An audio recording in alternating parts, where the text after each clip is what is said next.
शांति शांति। ओम शांति शांति शांति। ओम। आजीवन स्वस्थ कैसे रहें, इस विषय में हम इस समय में बात करते हैं और आयुर्वेद के आधार पर सामान्य रूप से जो रोग प्राय हो जाया करते हैं उनके विषय में हम जानने का प्रयास कर रहे हैं। और जो कुछ ऋषियों ने कुछ योग भी बता रखे हैं चरक शास्त्र में, उन योगों पर भी हम चर्चा करते हैं, रोगों को दूर करने वाले जो योग हैं। तो यहाँ पर हम सूजन स्वायथु नाम से जो रोग है, उस रोग के विषय में बात कर रहे थे। और इसमें अनेक औषधियां, योग, घृतों,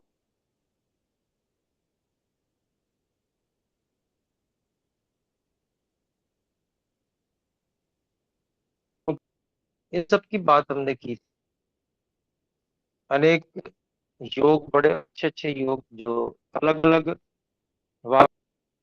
की स्थिति में जो सूजन है उसमें बहुत लाभकारी होते हैं, अन्य रोगों में भी लाभकारी होते हैं।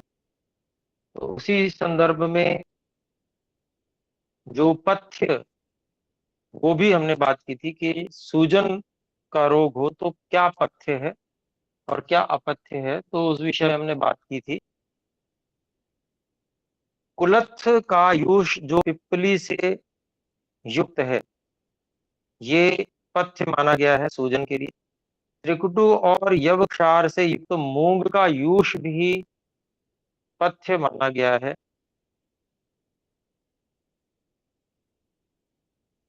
इसके अलावा जो रोगी शाक की इच्छा रखते हैं, उन्हें सुवर्चिका,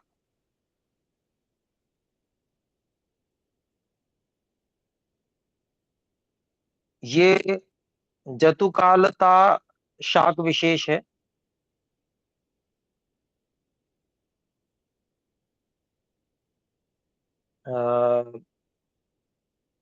स्थानीय होगी, कोई कोई कोई लोग जानते भी होंगे इसके विषय में, हमें जानकारी नहीं है। ऐसे ही शलगम, लहसुन या गाजर, इनके शाक, या परवल, इनके शाक, मकोए, मूली, बेंत का अग्रभाग जो होता है उसका साग, नीम का साग, ये बताए गए हैं। ये साग लिए जा सकते हैं जो पथ्य के अंतर्गत है। ऐसे ही भोज्य द्रव्यों में पुराने जौ और पुराने शाली चावल, ये श्रेष्ठ बताए गए हैं, पथ्य हैं सूजन की स्थिति में।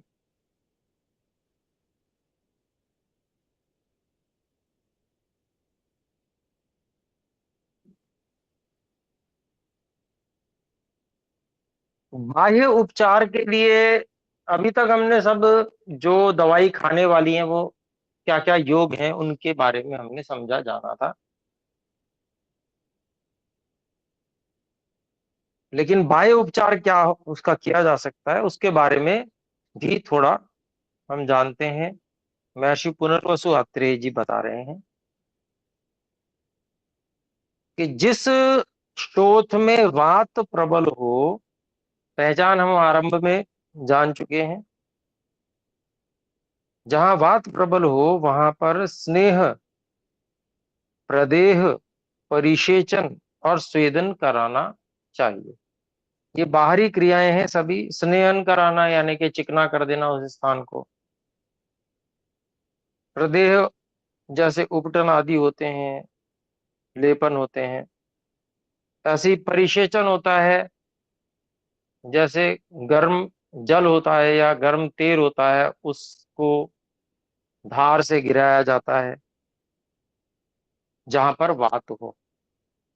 ऐसे ही स्वेदन भी कराया जाता है। स्वेदन के अनेक प्रकार हैं। पोटली बनाकर उसमें वातनाशक द्रव्य रखकर उसको गर्म करके उससे स्थान को सेका जाता है, उससे वहां पर स्वेदन हो जाता है, गर्म लगने से पसीना आ जाता है वहां पे। ऐसे ही और भी भाप से भी स्वेदन किया जाता है, नाड़ी स्वेद कहते हैं जिसको। ये सब बाह्य जो चिकित्सा है, स्थानीय चिकित्सा। जब वात का शोथ हो, वात प्रबल हो जहां पर, तो ये सब कराया जाता है। तो उनमें जो प्रदेह आदि हैं, उनमें क्या क्या द्रव्य लिए जाएंगे वो भी बताए गए हैं। तो जैसे यहाँ एक प्रदेह बताया गया है, शैले आदि तेल और प्रदेह। तो इसमें तिल तेल है, और तिल तेल को सिद्ध करने के लिए कल्क अर्थात क्या क्या चटनी उसमें लगेगी।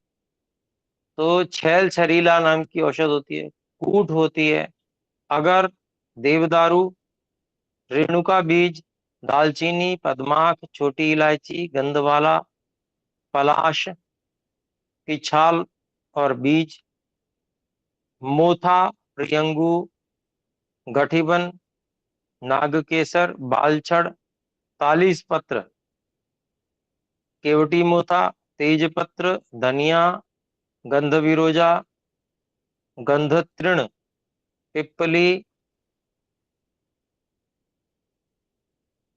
पिडिंग शाक विशेष, नखी। तो ये 24 औषधियां हैं। इनकी चटनी बनाई जाती है और उस तिल तेल को यथावत सिद्ध करते हैं, और वो तेल की मालिश आदि करने में ये सब, ये वाला तेल, इस प्रकार का तैयार किया हुआ तेल, सिद्ध किया हुआ तेल प्रयोग किया जाता है, प्रदेह आदि। कल्क की औषधियों को अच्छी प्रकार पीसकर वात शोथ में प्रदेह भी किया जाता है, लेपन जिसे कह सकते हैं हम।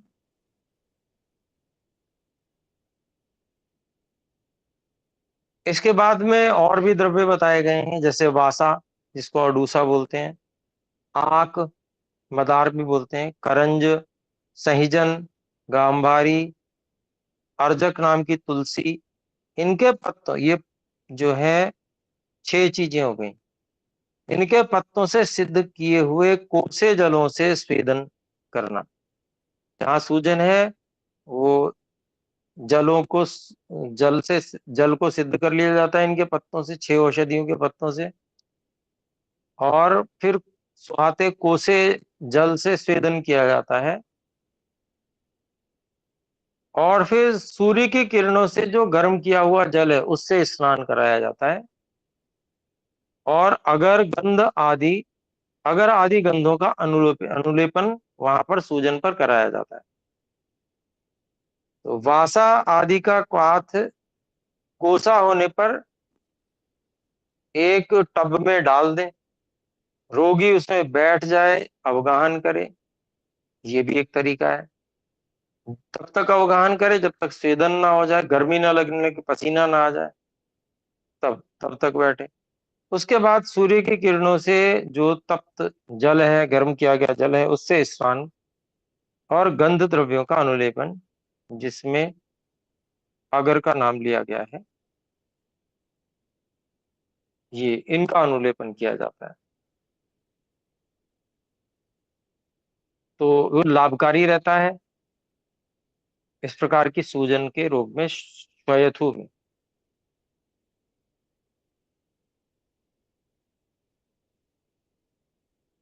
इसके बाद में एक योग बताया गया है, इसमें पैतृक शोथ में प्रदेह और तैल।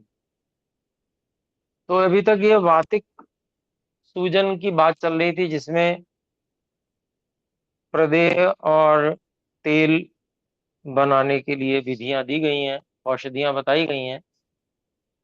लेकिन पैतृक शोथ के लिए और भी अलग से योग बताए जा रहे हैं। तो प्रदेह और तेल का प्रयोग बताया गया है। उसमें जो औषधियां पड़ेंगी वो है वेतस, बरगद, पीपल, गूगर और पाखड़, इनकी छालें,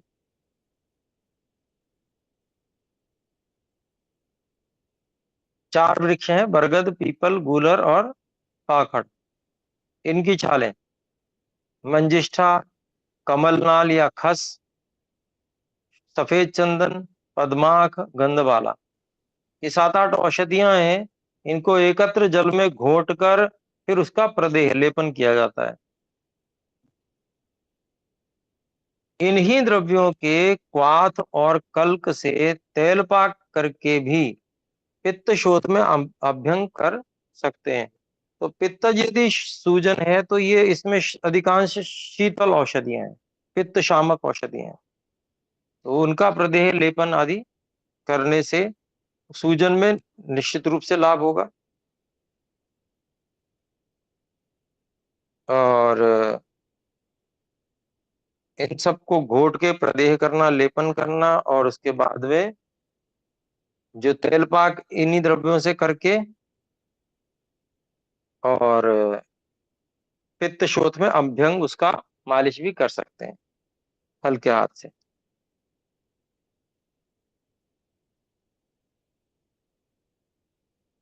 इसके बाद में पैतृक शोथ में स्नान और अनुलेपन के लिए भी कुछ बताया गया है। जो वेतस आदि द्रव्यों से सिद्ध जो तेल उसकी मालिश हो जाए तो उसके बाद में चंदन, खस और पद्मार्क से युक्त या साधित जल जो कि सूर्य की किरणों से तप्त किया गया है वो स्नान के लिए हितकर होता है।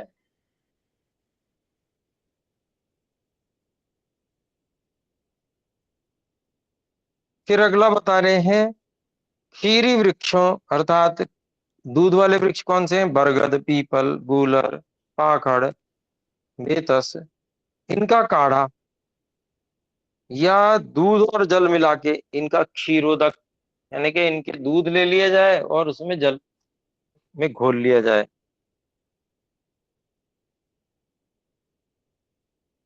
तो वो क्षीरोदक तैयार हो जाएगा। इससे रोगी को स्नान करा सकते हैं, ये प्रशस्त है। पित्त को शमन कर देते हैं, सूजन, पित्त वाली सूजन को। उसके बाद में चंदन का लेपन कर देना चाहिए, क्योंकि पित्त है तो चंदन शीतल है, तो चंदन का लेपन यहाँ पर लाभकारी होगा पित्त शांत करने में, सूजन भी शांत होगी। फिर इसके बाद में जो श्लैष्मिक शोथ है उसमें क्या प्रलेप किया जाए, किससे परिषेक किया जाए, अनुलेपन क्या किया जाए स्नान के बाद में, तो उसके बारे में अब देखते हैं। तो कफ में तो पिप्पली, बालू, पुराना तिलकल्क, सहीजन की छाल, उमा नाम की तुलसी, इनको एकत्र पीसकर प्रलेप करना चाहिए।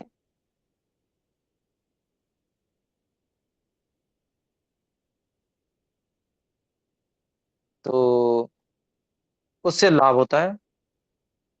श्लैष्मिक अर्थात कफज सूजन वहां पर होगी तो ये औषधियां काम आएंगी।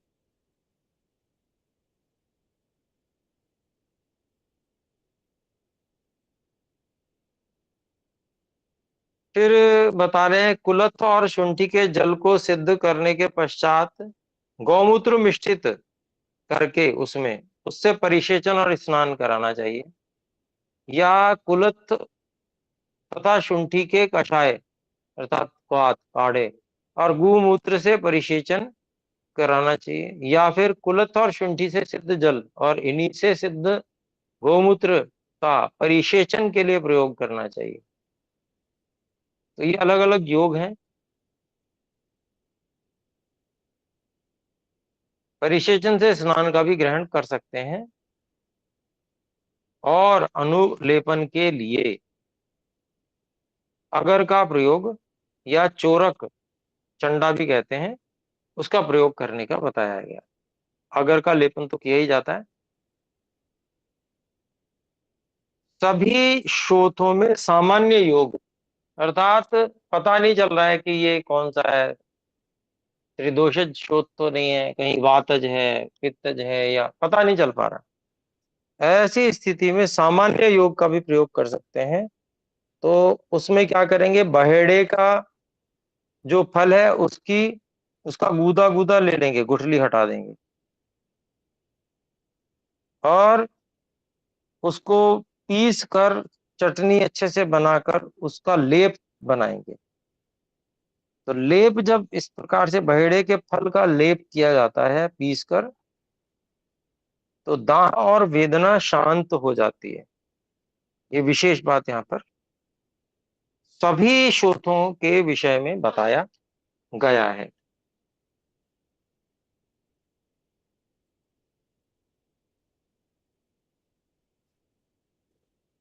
तो ये बहुत अच्छा और सरल सा योग है। इसके अलावा मुलैठी, मोथा, कैथ के पत्ते, चंदन, यदि दाह और वेदना युक्त पीड़िकाएं भी हों तो इनका लेप बताया गया है। पीड़िकाएं मतलब फुंसियां वगैरह, वेदना युक्त फुंसी है, दाह हो रहा है, लेप, तो ये लेप करेंगे। क्या क्या इसमें औषधियां, मुलैठी, मोथा, कैथ के पत्ते और चंदन, तो ये चार औषधियां, इनको पीस कर इनका लेप तैयार किया जाता है और फिर लगाया जाता है। तो दाह और वेदना से युक्त जो पीड़िकाएं हैं, फुंसियां हैं, उनको उनमें आराम आ जाता है। और ये सभी प्रकार के शोथों अर्थात सभी प्रकार की सूजनों में ये योग बताए गए हैं। लेकिन विशेष रूप से ये जो बाद वाला है, मुलैठी, मोथा, कैथ के पत्ते और चंदन, ये जब इस प्रकार की दाह होने वाली, जलन होने वाली फुंसियां वेदना युक्त हो तो वो विशेष लाभ करेंगे। सभी शोथ में जितने प्रकार के भी शोथ हैं उसमें उन्मर्दन और परिसेचन की क्रिया समान रूप से की जाती है। उसके लिए जो औषधियां हैं वो है रासना, अडूसा, मदार, त्रिफला, वाइबडिंग, सहजन की छाल, चूहा कन्नी, मूषिक करनी भी बोलते हैं, चूहा कन्नी औषधि का नाम है, नीम के पत्ते, तुलसी के पत्ते, व्याघ्र नख, नखी नाम से औषधि होती है। ऐसे दूब,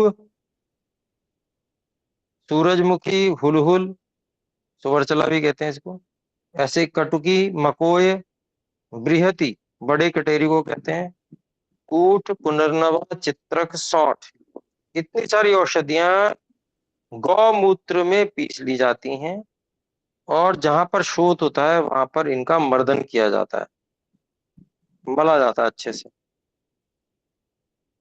तो ये उन्मर्दन कहलाता है। परिसेचन के लिए मूली का जल या सूखी मूली का काढ़ा, ये बहुत अच्छा बताया गया है सूजन को दूर करने के लिए।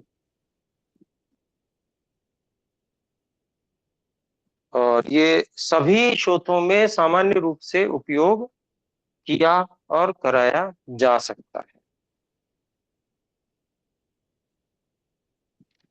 इसके अलावा ऐसे जो शोथ हैं जो देह के अवयव में आश्रित हैं, तो वे स्थान, दूष्य, आकृति, रूप लक्षण अर्थात और नाम के भेद से संख्या में अनेक हैं, बहुत हैं। तो उनमें से कुछ को जो है आयुर्वेद में महर्षि पुनर्वसु स्वात्रेय जो उनका उपदेश कर रहे हैं स्थान की दृष्टि से। तो पहला स्थान है सिर। सिर में सूजन होती है तो अपने हेतुओं से कपित कुपित हुए तीनों दोष सिर में अत्यंत घोर सूजन उत्पन्न करते हैं। उसमें रोग का नाम उपशीर्षक, उपशीर्षक नाम का रोग इसको कह सकते हैं।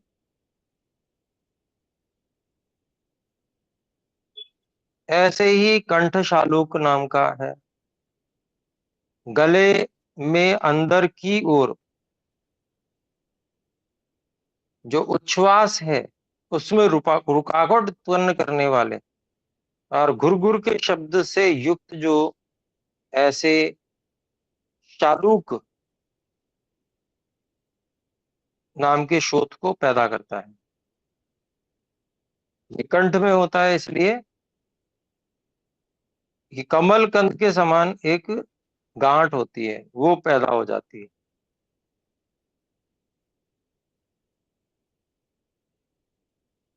तो शालूक का अभिप्राय कमल कंद जैसी गांठ।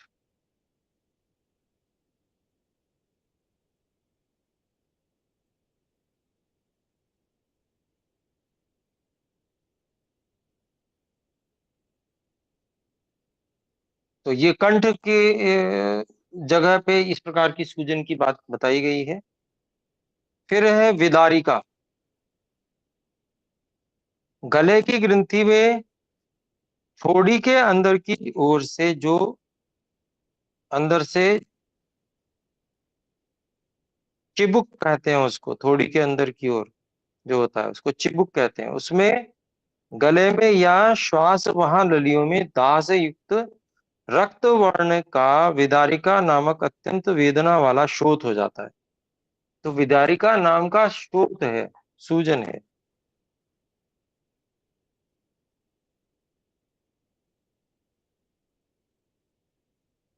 तो ये अलग अलग स्थानों में होने वाले, अलग अलग अंगों में होने वाले सूजन के बारे में बताया जा रहा है। एक और है वलय।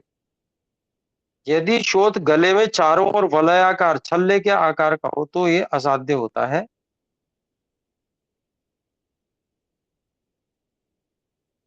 इसके बाद में एक उपजिह्विका नाम से सोजन का प्रकार है। स्थान जिह्वा के ऊपर कफ से उत्पन्न उपजिह्विका नाम का शोथ होता है। मतलब जीभ में ही सूजन हो जाती है। ऐसे ही उपजीविका विका के समान ही अधिजीविका है। जीभ के नीचे कफ से उत्पन्न शोथ को अधिजीविका कहते हैं। तो जीभ के ऊपर की तरफ यदि ये सूजन होती है तो उपजीविका, नीचे की ओर होती है तो अधिजीविका कहलाएगी। ऐसे ही उपकुश है। जो दांत से ऊपर मांस होता है, मसूड़े होते हैं, उनमें जो रक्त और पित्त से पाक होता है उसे उपकुश कहते हैं।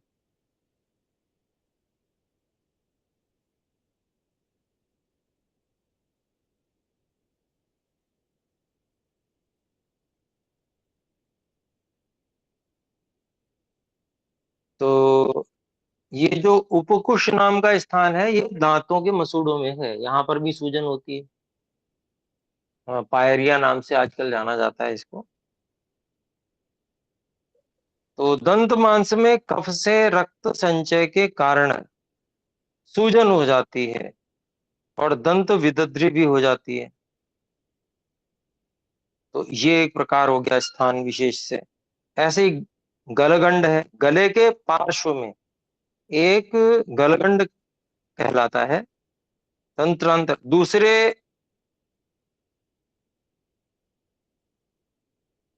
अ, एक गलगंड गले के पार्श्व में ही गलगंड होता है। तो ये भी एक स्थान पर। ऐसे ही गंडमाला। जब बहुत से जो ग्लैंड्स होते हैं वो उभर आते हैं तो वो गंडमाला कही जाती है। ये सब सूजन के ही विविध रूप है, अलग अलग अंगों पे, अलग अलग स्थानों पे जहां जहां ये होते हैं। तो गले में भी ये होते हैं। तो ये सब भी सूजन के ही रूप कहे जाते हैं। इन श्रोत रोगों की जो संक्षिप्त सामान्य चिकित्सा है वो क्या है? तो शिर श्रोत आदि जो सब रोग हैं उनमें शिराविरेक, शिरावेद के द्वारा रक्तावसेचन कराया जाता है। ये बुद्धिमान और अनुभवी वैद्य जो है वो सिरा कौन सी कहाँ पर है उसको जो है उसका वेद किया जाए किस तरह से, वो सब जानते हैं। और वो उस प्रकार से वेद करके अतिरिक्त जो दुष्ट का वो है रक्त उसको निकाल देते हैं। ऐसे ही वमन और विरेचन तथा शिरो विरेचन, धूमपान, पुराने 10 वर्ष से अधिक जो पुराना घृत होता है उसको भी पिलाया जाता है। तो ये कई सामान्य चिकित्सा हो गई। एक तो रक्तावसेचन हो गया पहला, फिर दूसरा वमन विरेचन, शिरोविरेचन, धूम्रपान, ये दूसरा जो